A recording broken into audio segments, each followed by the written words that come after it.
Buti na lang talaga na itago ko tong pansit. Mare, Parang may Mare, naamoy ako hindi magandang gabi. maganda. Kumakain pala kayo, Mare. Ano ulam niyo, Mare? O parang dito ko na naman ako pare. Ano yung dala mo? Parang masarap yung ulam niyo, Mare. Hindi pare, wala kaming ulam. Sabi mo si Mare, may kanin akong dala, Mare. Oh. Grabe ka naman. Dinalang kita ng ulam, Mare. Oh. Tig-isa tayo.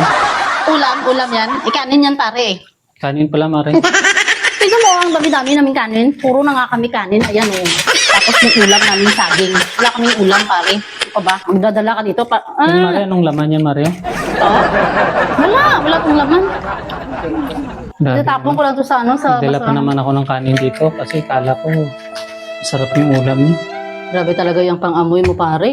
Para kang aso. Wala pa kayong luto ngayon ni Pare Mare. Wala kaming ulam kasi hindi pa nakapag-sweldo si pare mo kaya hindi kami nakabili ng Baka kahit, ulam. kahit dilata, Mare, meron kayo dyan. Gutom na gutom ako. Wala nga kami dilataw. Tingnan mo pare, oo. Saging yung ulam namin. Ang dami naming kanin tapos saging yung ulam. Ito, wala itong laman. Itatapon ko sa basurahan.